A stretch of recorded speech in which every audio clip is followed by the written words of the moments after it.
Hi, I'm Lisa Parker. I'm VP Medical at Emotive. Hi, I'm Therese Wulff. I'm the Director of Strategy and Client Services at Bamboo Medical. Hi, I'm Stephen Page. I'm one of the co-founders of Page&Page and co-lead of the Industry Agency Relations Group. So the Procurement Strategies Guide, it'd be really good to hear a little bit about how the need arose, what led to the requirement for it, what went on that identified the need for this resource.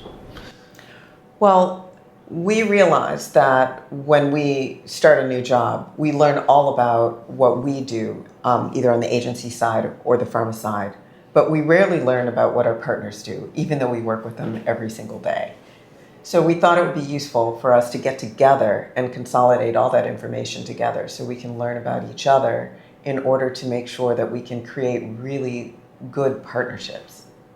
So there was a degree of empathizing with people perhaps in corporate roles, within a procurement role. I think the phrase that got used was the people in procurement feel like they're stuck between a rock and a hard place. Can we talk about that a little bit more? What does that actually mean?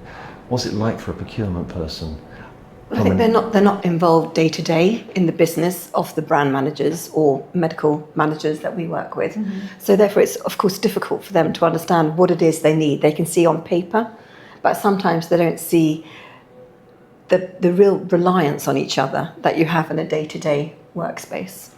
And they're getting pressure all the time from higher ups to restrict costs. And so they're not able to necessarily know what's the easiest or best way to do that because they're not in the business that the brand managers are, but they're getting all this pressure from above. So if I'm a procurement person, will this guide enable me to better understand the business model that agencies use? Is there very much in the guide that reveals the great mystery of how agencies make money or don't make money or how they cost things?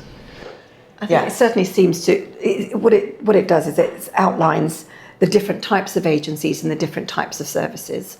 So it gives them an indication of where that starting point is of what to start looking for.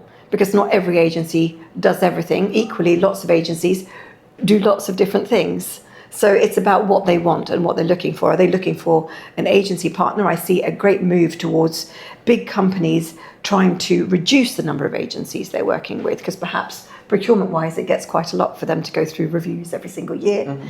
But actually, they still need to make sure that the agencies that they do have left on their books do everything that their partners within the marketing or medical fields need. So if I'm going to market and I'm looking to identify agencies because marketing or medical affairs or commercial have identified a need, does this guide help me establish the criteria?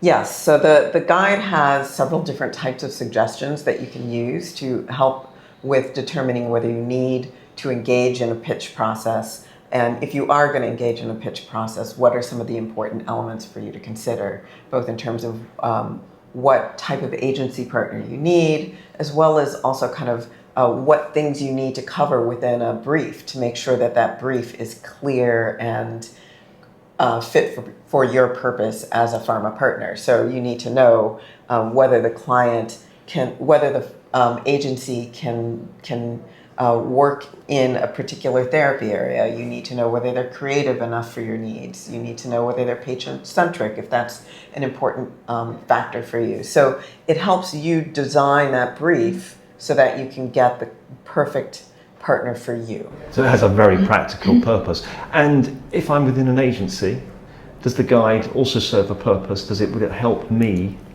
if I'm being approached by procurement? I think it does. I think what it does is look at what procurement maybe gives you that flip side of what procurement are looking for, and the fact that they are having pressure, as you said, Lisa, about having reducing costs, reducing the number of agencies. It just ensures that you can maybe give more focused information that you're asked for. But I think the other thing that's really important that will help both sides is that the other thing that it does recommend is around perhaps being more selective of the agencies that you ask to go to pitch. So maybe doing a little bit of pre-work to look at whether regionally they're suitable, whether, like you say, that they're able to work in that disease area, whether they're able to just work within your means. Are they Viva approved? Do they work in Viva? Do they do these things? Because there seem to be a lot of agencies that don't have all the different things that you need. And therefore, having a look at this, there could just be a lot of time wasting, reduction, should I say, of reduced time wasting. So does the guide assume you always should pitch? What if you already have an agency? Well, sometimes situations occur where you've got an agency and it's not going well.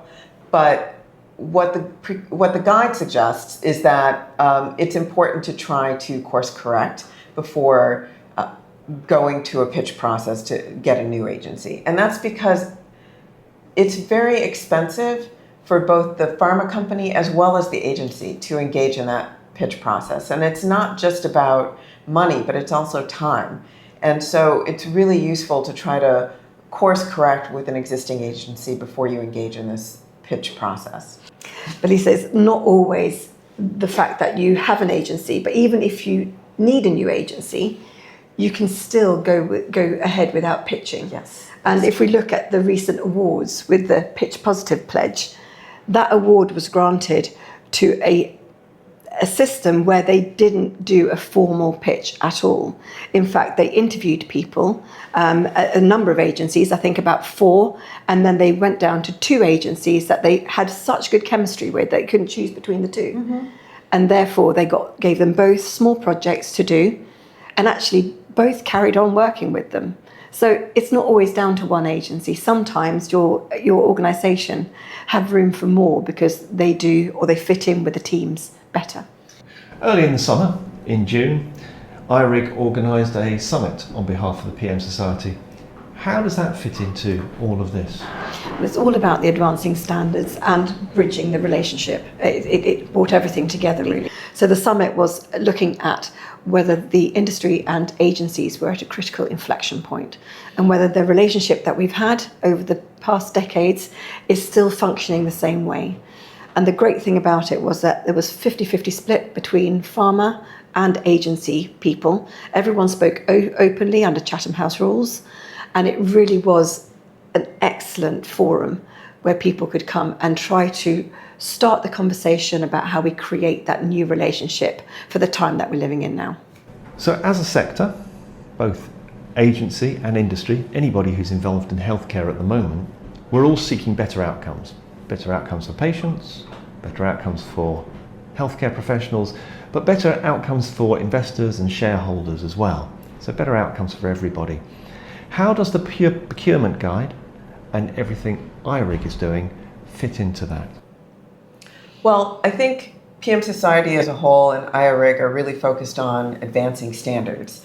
And that is part of everything that we do in terms of the awards. It's part of the procurement guide that we're developing. It's part of other activities that we're doing.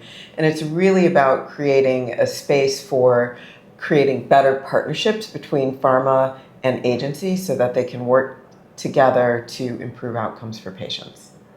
So the Pharmaceutical Marketing Society, the team at IRIG, and a lot of contributing individuals have invested some serious energy and time in getting this guide out there.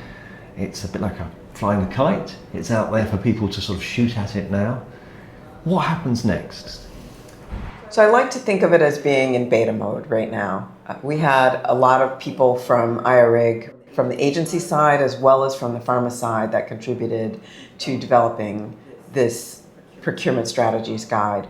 But we now need to get input from more people in order to make sure that it's fit for purpose for small companies, larger companies, for all the different types of agencies that are out there. So we need to get feedback from the community in order to make sure that it remains relevant to people.